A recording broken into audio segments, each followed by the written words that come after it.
There exists a house on a quiet cul-de-sac in Chappaqua, New York, that few outsiders have ever seen up close. Behind its Dutch Colonial facade and Secret Service barriers, 15 Old House Lane harbors secrets that stretch from political ambition to classified government emails, from financial deception to FBI investigations. This is not just a house. It is the nerve center of the Clinton machine, a property purchased through political calculation, maintained through controversy, and forever marked by scandal. Today we uncover why this unassuming 1889 farmhouse became the most controversial private residence in modern American politics.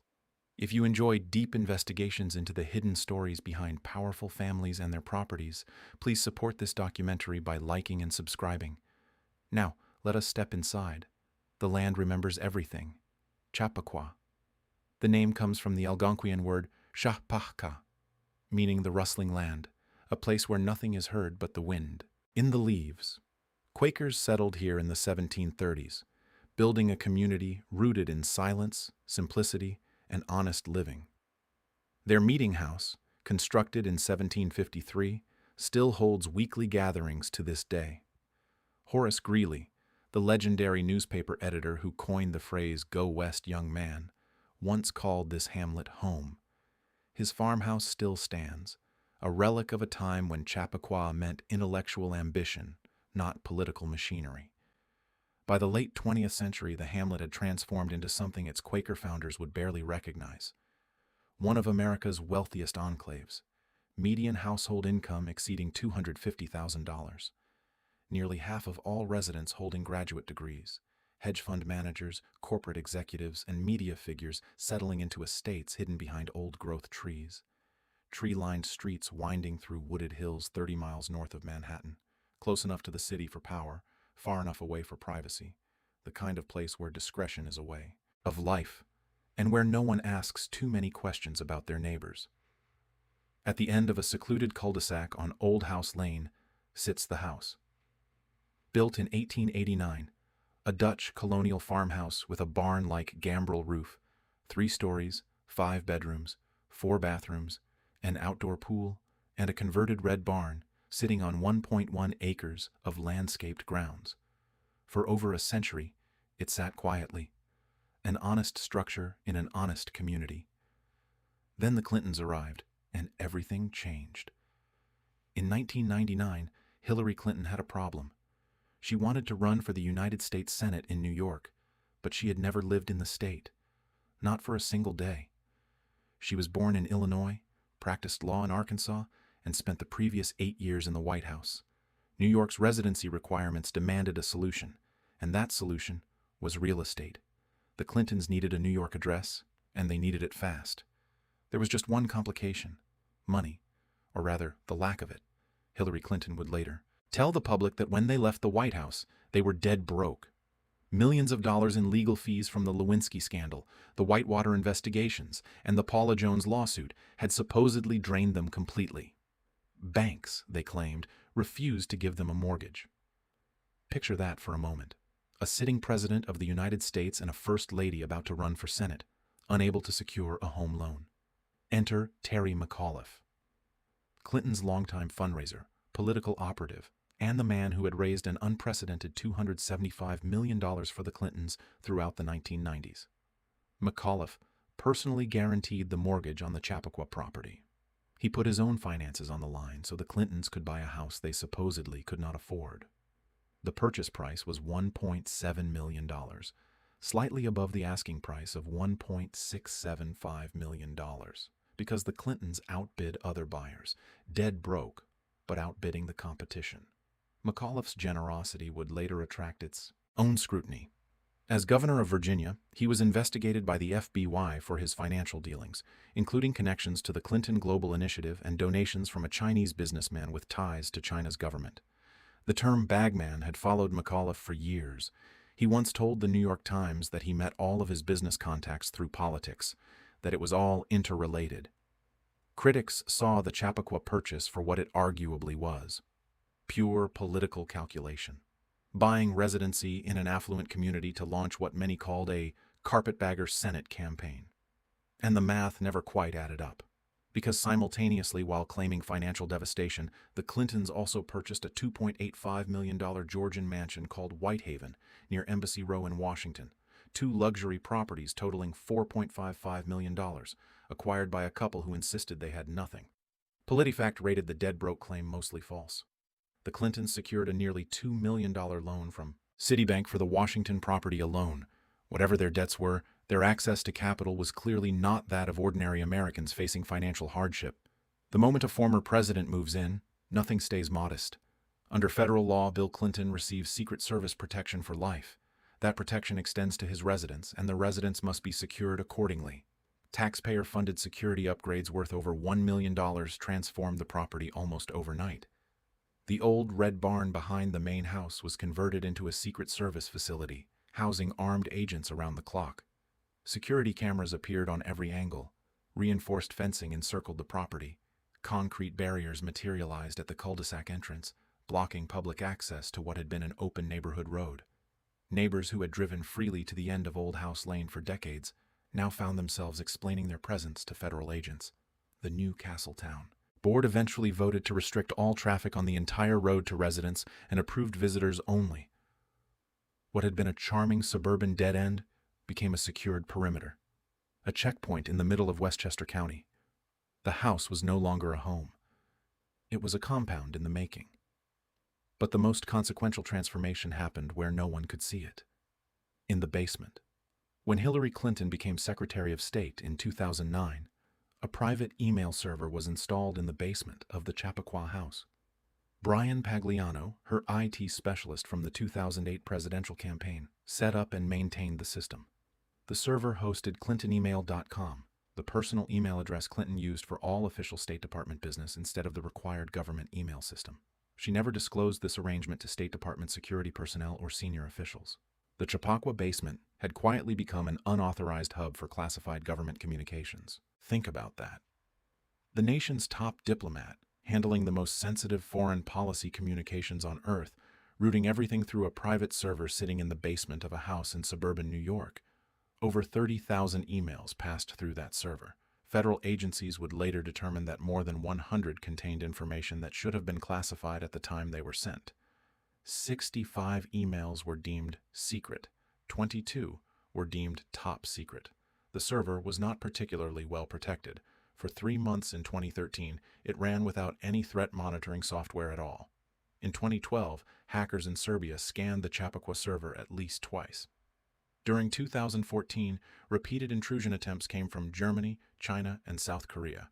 FBI files would later reveal that the server room door was not always secured, sometimes left open when Clinton was not at the residence.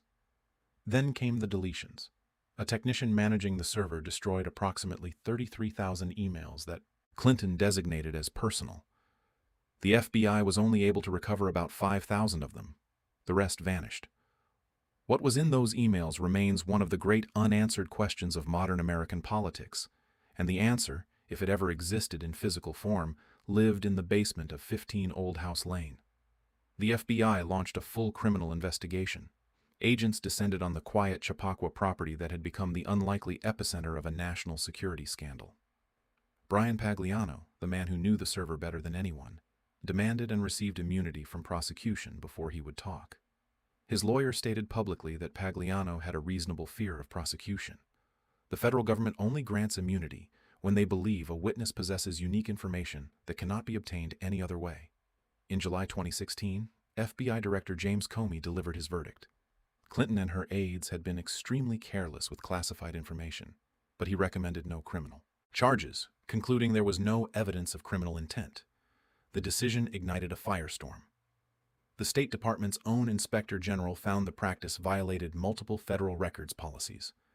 A subsequent 3-year investigation identified 38 individuals culpable in 91 instances of sending classified information through Clinton's private system. Investigators also uncovered an attempted quid pro quo. A senior State Department official allegedly offered to support increased FBI personnel in Iraq if the Bureau would downgrade the classification of a Benghazi-related email. The official reportedly promised to archive the document in the basement of the State Department, never to be seen again. This single house in suburban New York had become ground zero for one of the most consequential political scandals in a generation. and its consequences would ripple through the 2016 presidential election, a contest many believe Clinton lost precisely because of what was discovered in that Chappaqua basement. The property itself was not immune to physical danger. On January 3, 2018, a fire broke out on the Clinton property. The Secret Service reported flames in the ceiling of the second floor of a detached structure behind the main residence. The converted barn, the same building where Bill Clinton had written his best-selling memoir, My Life, and which also served as the Secret Service facility. The building that had once stored milk churns in the 19th century now housed federal agents, communications equipment, and whatever else the Clintons kept in their outbuildings. Fire extinguishers contained the blaze before the Chappaqua Fire Department arrived. No injuries were reported. The Clintons were not home. Clinton's communications director quickly pushed back against what he called hysteria, insisting the fire was small and occurred in a building not connected to the main residence.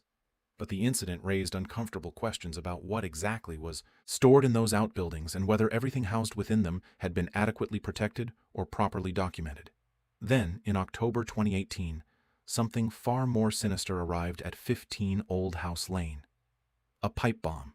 The explosive device was intercepted by the Secret Service during routine mail screening before it could reach the residence. It was part of a coordinated domestic terror campaign targeting prominent political figures. Similar devices were sent to Barack Obama, George Soros, CNN offices, and others. The bomber was later identified, arrested, and convicted. But the message was clear. The Chappaqua house had transcended its physical form. It had become a symbol so charged with political meaning, with so much accumulated controversy, that someone had literally tried to blow it up. In August 2016, just months before the presidential election, the Clintons quietly purchased the house next door, 33 Old House Lane. Price tag, $1.16 million. A 3,631 square foot property previously owned by architect Charles Chappaqua. With this acquisition, the Clintons now controlled the entire cul-de-sac. Hillary later admitted the purchase was made so White House staff and Secret Service agents would have accommodation when she visited Chappaqua as president. She was planning her presidency before the votes were counted. The combined Old House Lane investment totaled approximately $2.86 million. Current estimated value exceeds $7 million. Meanwhile, the Whitehaven mansion in Washington has appreciated to over $5.3 million. The couple that claimed to be dead broke now commands a real estate portfolio worth more than $12 million across multiple properties. The financial trajectory is staggering. Bill Clinton earned over $106 million on the speaking circuit after leaving office, commanding fees between $150,000 and $700,000 per appearance. Hillary received $200,000 or more per speech.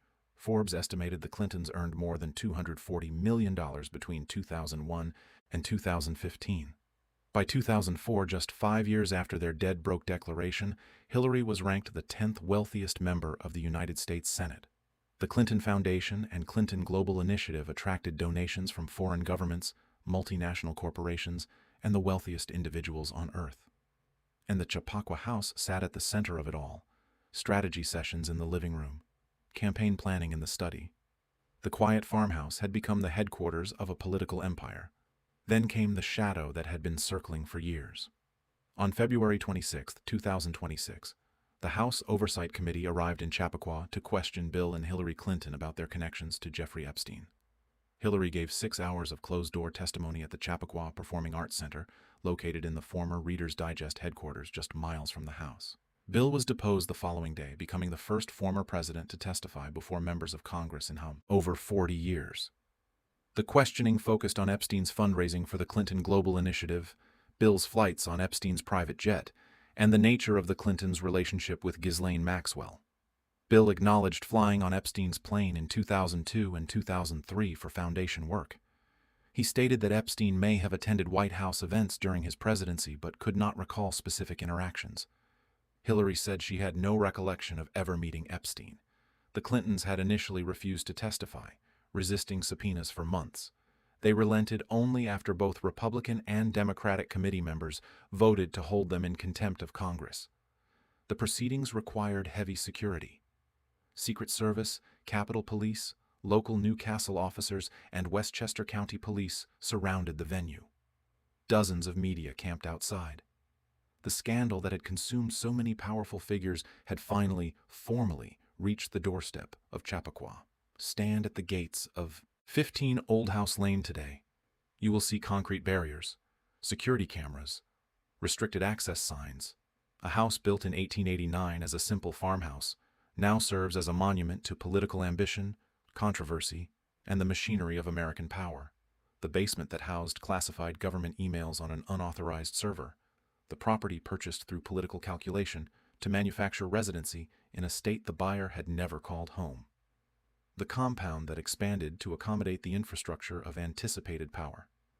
The address that received a pipe bomb. The location just miles from where congressional testimony about one of America's most notorious figures took place. This is what happens when a house becomes more than shelter. When property transforms from home into headquarters. When a simple address becomes synonymous with the most powerful and most controversial political family in modern American history. Every grand property tells a story about the people who live within its walls. Some stories are about love, about family, about legacy.